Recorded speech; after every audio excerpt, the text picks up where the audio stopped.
Hello, I'm here with my beautiful patient, Erica Hope. Erica, how old are you? I am 28. 28, and she's a super achiever. So what do you do for a living? For my job, Yeah. I am a speech language pathologist. So I work at an ENT office and then I also work in the hospital.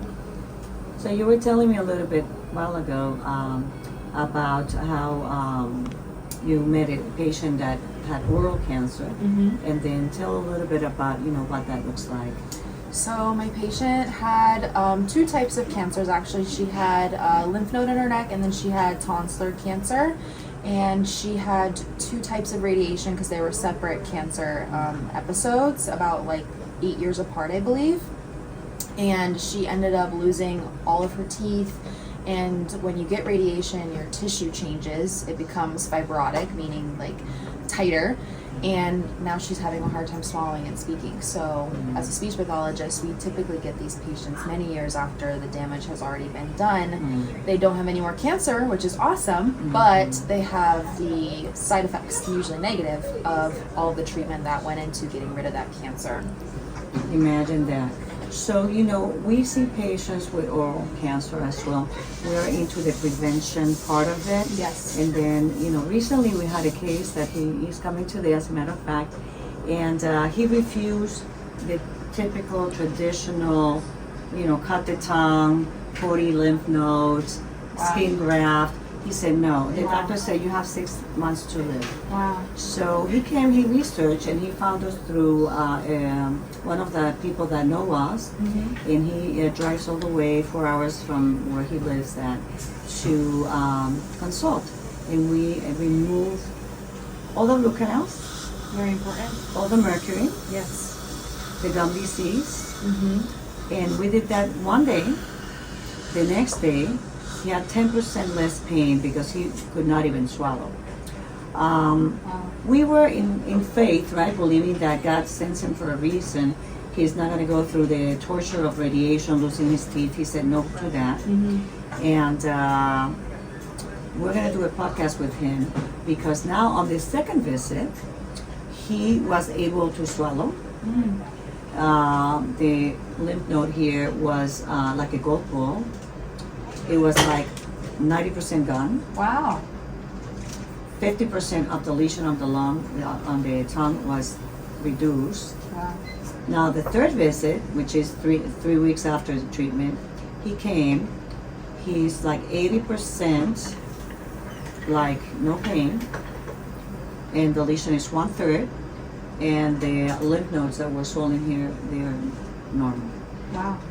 That's awesome. So, for a patient that has recently found about oral cancer, we want young people like you because we have young people, people that get HPV, for example, is like rampant, they get tongue cancer, and that is pretty devastating. So we want to speak to the young people, and they're not so young, to know that there's alternative ways of treatment, right? Right. And then, there's other things about detoxification.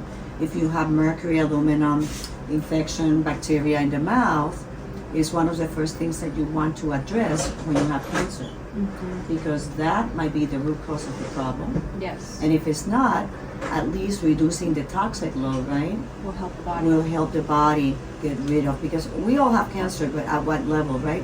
At what level our body can detoxify. So, we're very familiarized with the colonics, right? The hydrotherapy. Different ways to detox. Yeah, so speak to the young people. What other ways can they detox?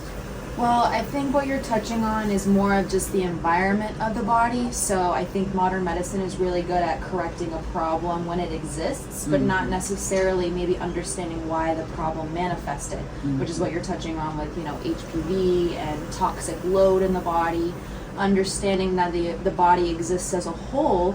And if you create an environment for cancer to run rampant, then it will, right? So you're getting into how do we prevent creating an environment where cancer can thrive, right? Because like you said, cancer always exists. Your immune system's always taking care of different things such as cancer, viruses, bacteria. So we talked about hydration earlier, talked about how kidneys help detox the body, talked about taking care of your liver, right? Yeah. Young people, we like to go out, we like to party, right? But alcohol is a major carcinogen, so reducing that intake on your body. Eating whole foods, right? Getting away from processed foods is another major factor. We know that our food system is not what it used to be anymore. The quality of water is also super important, right? Think about all the pharmaceuticals and heavy metals and other things that are in your water that are going into your body every time you hydrate. Making sure that you're having bowel movements, like we just talked about with colon hydrotherapy. We love that topic. We love that topic, but it's very important. We met in the bathroom. We were like drinking water. We need to go to the bathroom. But nobody wants to talk about it, but it is another way the body gets rid of toxins. It's huge. Yeah. Sweating. If you're not sweating, that's a problem. Don't be proud if you don't sweat. Exactly. Some people say that, oh, I don't sweat. No, that means your lymphatic system is congested, right?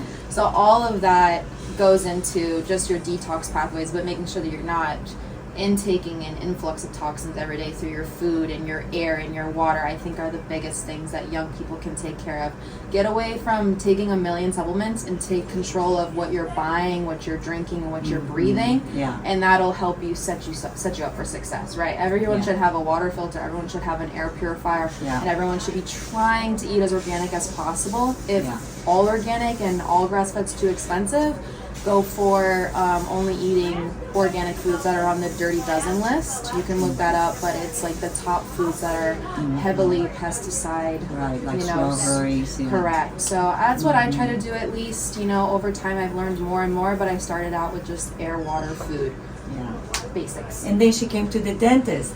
Yes, and then I came to the dentist, and that helped me a lot as well, because I actually was sick for a while, and I think that my oral microbiome really took a hit, and that has, working with Dr. Cintrone, I think has definitely helped me have better balance. Now she has an A. We moved her to 4-month recall, which is like nobody gets that. Shout out to Sparkles. The gums are perfect.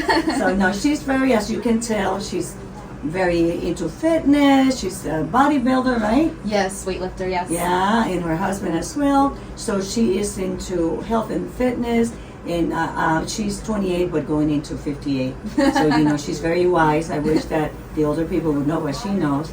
And I thank you so much. Yeah, absolutely. We love you. We're so proud of you.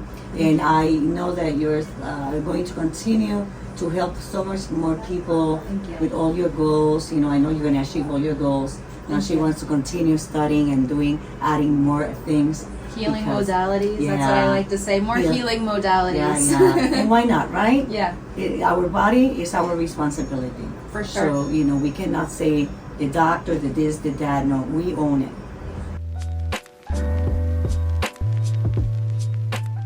No, because that's real. It's true. I'm going to tell you, most people come here, Erica, because they're sick. They are. Okay. I have people that are in their early 20s. Everybody's sick. Modern medicine is not good at fixing people who just don't feel good. They're good at fixing people who are really sick. But I think most like emergency, right. Like modern medicine. Car accident. Help me, I'm bleeding. Right, but they're not good at people whose blood work looks really good, but they feel really bad. And and you're young and beautiful, but you're exhausted. But you're exhausted, or you have crippling anxiety, or you're constipated. I feel like every one of my friends talks to me about this, and they're like, what can I do? Right. And I'm like, well, you have become the doctor. Yeah, it's not, I'm like, well, what's going on overall in your body, right? Because, like I said, when I got sick, I had no choice but to address it, and emotional trauma, and then school stress, right? I was in college, and putting tons of stress on my body. Working out, which was good for me, but it's also a stress on your body. Absolutely. And then environmental toxins. I lived in a brand new apartment. What do we know about brand new apartments? Brand new materials. What do we know about those brand new materials? They create a lot of chemicals, and they off gas. People don't realize this, but that a brand new car, a brand new apartment, cabinets, doors, everything is releasing toxins. So And then mold, right? How are they building those apartments? Right. I watch my apartments get built. Oh, wow. They were getting rained on every day, you know? Okay, so and mold is growing. So mold is growing, right? Mhm. So I ended up with this terrible sickness, and I was Mhm. covered in like hives for like 8 months. And everyone said, "Oh, it's your laundry detergent. It's this, it's that." I go, I haven't washed my clothes in anything fragrance for forever. I don't use deodorant anymore because it hurts, It you has know? aluminum, yeah. Right, you know, I'm like, I'm doing everything that I possibly can, and it ended up being more gut focused. The gut microbiome controls your immune system, right? Right. But your gut microbiome also influences all your other microbiomes, right? Yeah, Like your your brain, your oral microbiome influences everything in your body as well, right? Whatever you're swallowing is going into your stomach. When you're stressed, you have low stomach acid. What does that do? Bacteria, right? Yeah. So Oh, there's a million different things Yeah. that can happen. And This then is just people one. get yeast. Yes, this Yeast is just on the one tongue, example. yeah. Yeast is also immune system though too, right? Your body creates yeast, but when there's an imbalance in the microbiome, you get more yeast, Yeah. right? So it's really just looking at the whole body, right? And I think modern medicine does a really good job of working in silos, right? Like if you have a gut problem, you go to the GI. What does the GI do? Yeah. Sticks a camera in there, right? Yeah. But do we actually look at what's going Trust on a me, bacteria I level? have like visited every doctor you can imagine. Yeah, right? And they are like so disconnected So with the whole body. disconnected. So, you know, I just disconnected. went to a doctor and then he's a pneumologist, right? Right. So he's like, he said, "Tell me your story." I said, "Well, I was in the Paracelsus clinic in Switzerland and he was like, he checked out. That was Right, it. right. Because I'm telling him the truth, right? Right. They did something as simple as an ultrasound. And then it shows that I gotta check my kidneys. But the kidney guy says, you gotta check your lungs. And then they're not Working together. like, I'm a body. I'm Right. not body parts. Right. You know, they have to work together. So I have become my own doctor. Yeah, So- well, that too as well, you know. You do become your own doctor when you're Yeah. sick and you're not feeling better despite interventions that are given to you, right? But Yeah. I think what you said makes perfect sense and is what people deal with all the time, you know. They're not seeing how everything influences each other. I mean, even something as simple as reflux Right. could be a crazy amount of things, Yeah. right? But most of my patients are put on like a proton pump inhibitor, Which is right? horrible. Which is really bad for you long term wise. Yeah. And then on top of it, it's not getting to the root cause of why they have reflux in the first place, Right. And so the Right. GI doctor says, well, you have gastritis, and it's like, well, why do I have gastritis, Right. They're not making any recommendations to Yeah, the treat thing it. is that you know and I know that there's realms that are higher than the physical, right? Right. And then our thought process, our spiritual connection, if we're like receiving grounding from God, Mm-hmm. which is the best grounding mat, right? Right. On meditation and prayer, but then the emotional part of it. You know, why is somebody smoking? Because they're stressed out and they're trying to de-stress. Right. Why is somebody having acid reflux? It's Right. because they have an emotional problem. Could be one of them. Yeah. Could be one of the etiologies for Because sure. remember that if your mind is not in agreement with your heart and what you're doing, there's a misalignment, Right. your body's wiped out. Yeah, So- it definitely is one of the missing pieces. I think that was big for me too, was just handling emotional trauma that we Forgiveness. accumulate for Forgiveness, years. yeah. And even having just healthy boundaries with people also is so Right. good for your health. Yeah, yeah. But I think, you know, I don't want to sound like I'm hating on doctors, right? I no, think that, we love doctors. Yeah, I work with tons of doctors who Yeah. are brilliant. They're They provide great so people, much yeah. great treatment to my patients. I think that the schooling system is missing a piece, you know? Well, I think that we have to become responsible. Right. Because if we're authentic, right? And we're like, okay, what is out of balance in my life? Mm-hmm. And always be checking on that. Like people check on the gas, right?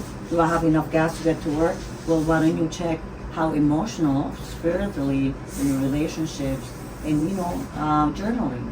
Journaling is really important because then you're like, okay, what am I grateful for? So at least you change your focus. Yeah. Who do I have to forgive, or what bothered me, or Yeah. who do I have to have a conversation with, right? Yeah, exactly. So those things are boundaries are Yeah. so important. And it also, you know, when you are stressed or you're not in alignment, you are typically in a heightened state, right? We talk about like Fight or sympathetic flight, overdrive, yeah. fight or flight, right? And the body only heals when it's in the other state, right? The Yeah. parasympathetic state, the rest resting, and digest right. state, right? So Or you I either think that rest ties into or that. you're stressed out. Yeah. If you're yeah. stressed out, you don't heal. And nowadays, Yeah. most people are chronically stuck in that. So, what are you doing to get out of that? I think is what you're touching on, right? Are you journaling? Are you checking in with yourself? Are you doing deep breathing? Are you, working out, finding, quiet time, things like that?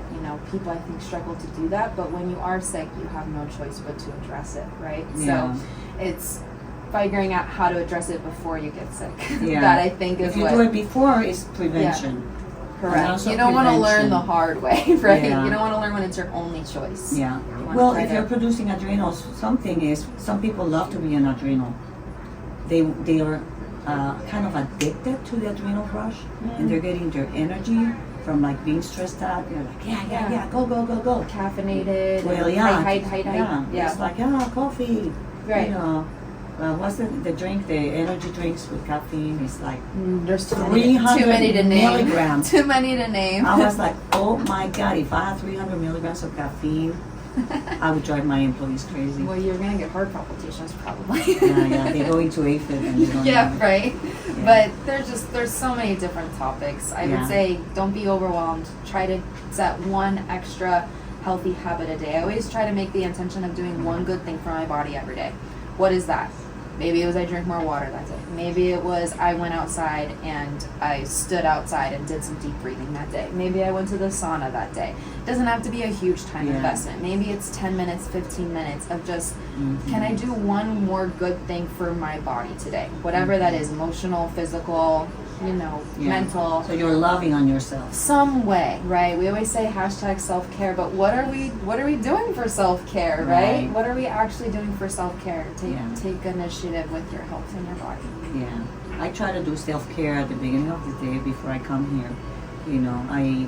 I do my prayers, my meditation, read the Bible, Fantastic. send it to my friends, Spiritual and well-being. then just like thank God for everything, and then do some kind of physical activity, right? Get my heart going and have a nice breakfast. Because if I don't have my tank full, then I have nothing to give. Yeah, don't pour for an empty cup for sure. Yeah, thank you so much. You're awesome. Thank